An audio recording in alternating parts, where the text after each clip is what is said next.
I'd like to talk for a minute about an issue that's getting more and more attention. That's the issue which scientifically is called stratospheric aerosol geoengineering, also called the chemtrail issue.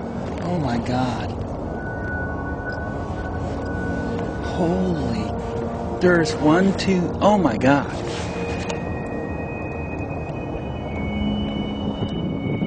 Oh my God. Could a strange substance found by a southwest Arkansas man be part of a government test? Well, that's the question at the heart of a phenomenon called chemtrails, now getting widespread attention. Well, they say the government is dumping chemicals on us to control or manipulate the weather. And they say the unusual-looking jet trails in the sky are actually chemical-laden chemtrails. The survival of the human race, literally, is at stake. The physical survival, the level of health that people will enjoy, the survival of the planet. If you're concerned about the environment, this is your issue. And yet most people have no idea that it's even going on. It is called geoengineering, fighting global warming by putting a chemical dust in the atmosphere and reflecting harmful radiation back into space. You could use barium oxide, for example, which makes big fluffy clouds. You could use tiny little bits of aluminum, which is benign in the environment, and essentially manage the climate. That is not rain, that is not snow. Believe it or not, military aircraft flying through the region is dropping chaff. Small bits of aluminum, sometimes it's made of plastic or even italicized paper products, but it's used as an anti-radar issue, and obviously they're up there practicing. Now, they won't confirm that, but I was in the Marine Corps for many years, and I'll tell you right now, that's what it is. And tonight, one woman says the government's own data shows the chemicals are showing up in our drinking water. This is a multi-billion-dollar, if not trillion-dollar operation. It's also very damaging not only to the environment, but also to human health.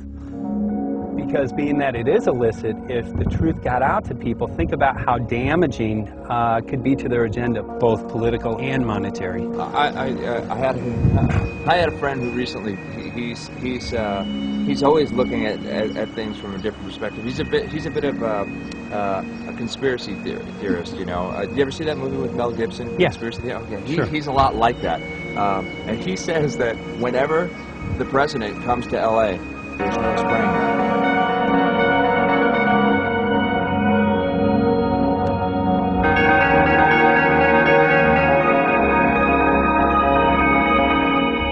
It's amazing. It's just amazing to try to look through somebody else's eyes. Like my eyes, I can see this, so it's like night and day, and other people are just. It's just the illusion is just so deep. What do you think would happen if everybody awakened to what was going on and what the plans were of geoengineers? I think they'd have a revolution in Hawaii. If people really understood what was going on. What's your concern for, I know that you love the land here. What's your concern about the chemtrails? Well, that we won't be able to live here and grow our own food. And that our health is going to be compromised. It already has been. Yes. And the thing is that they're doing it every day here, every day. So it's hammering, micro doses every day. And then, of course, it's getting in the environment, and of course, it's weakening the plants. And it takes a couple years for this to actually weaken the plant. So we're asking for GMO taro, we're asking for GMO papaya, because we can't grow our natural seeds. We can't be sustainable. We can't truly, be here as God created us to be.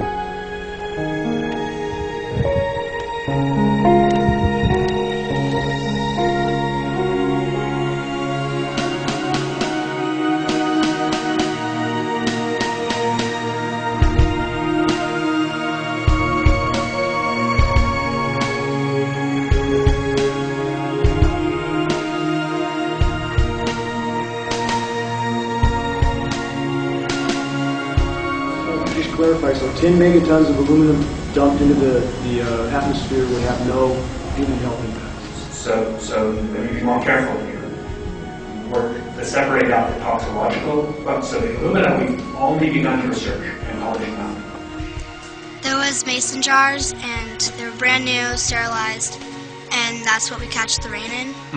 And then there was a HEPA filter that we tested the air with. Okay, so you caught rain and then you basically filtered air. What did you find?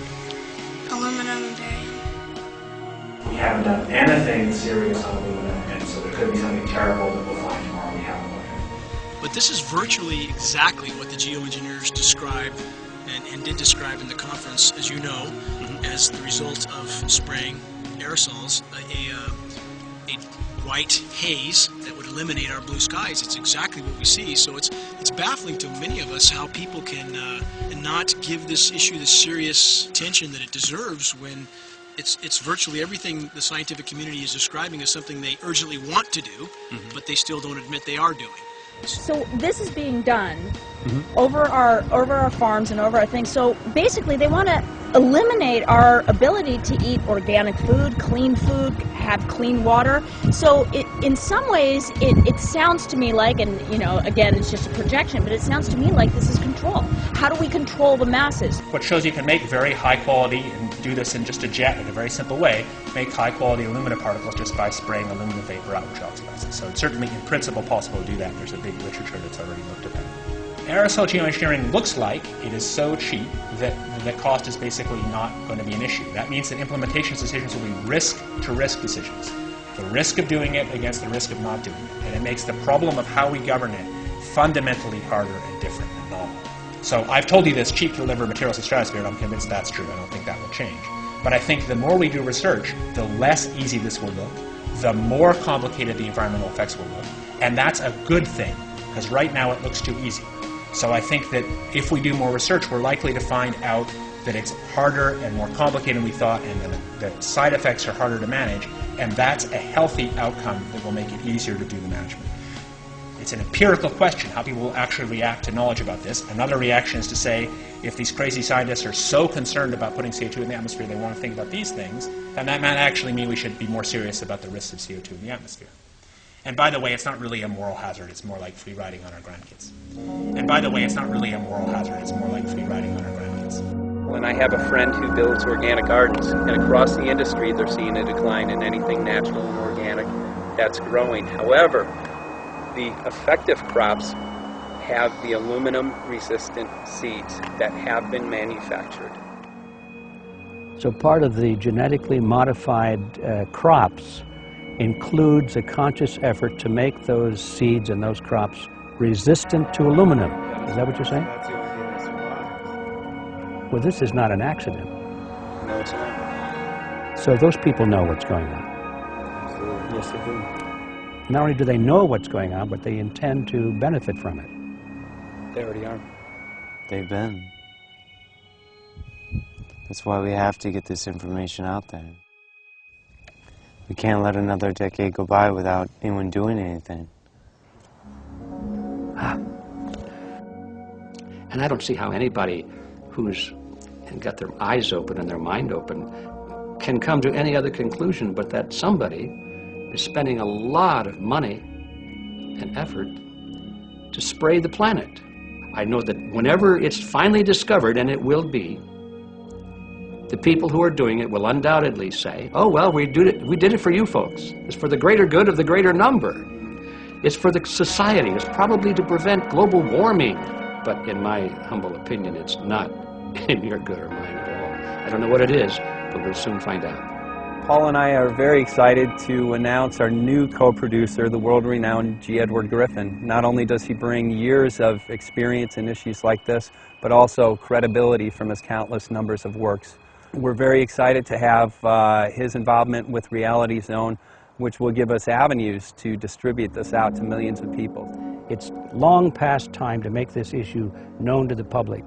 There have been many videos made, there have been many statements made, a lot of websites put on the internet exposing the truth about this issue, but none of them have really put it all together. And it's past time for that to happen. That's the reason I'm very, very happy to become associated with these young men that have taken it upon themselves to produce this documentary to be called What in the World Are They Spraying? It's a perfect title, and I think they have the expertise to do it right They have the knowledge, they have the right outlook, and I'm just glad to be a part of it. They can't do it alone, and I can't do it alone with them. We need your help. We've got to get it out. We've got to get it out fast. Funding will be necessary for this project. It's already half done, but the rest of it needs to be done, and it needs to be done quickly. So when you see that little website come across the screen in a moment, or perhaps now, that's the place to go if you want to become a part of this project yourself and really help to make a difference in the world. We need your help. Thank you.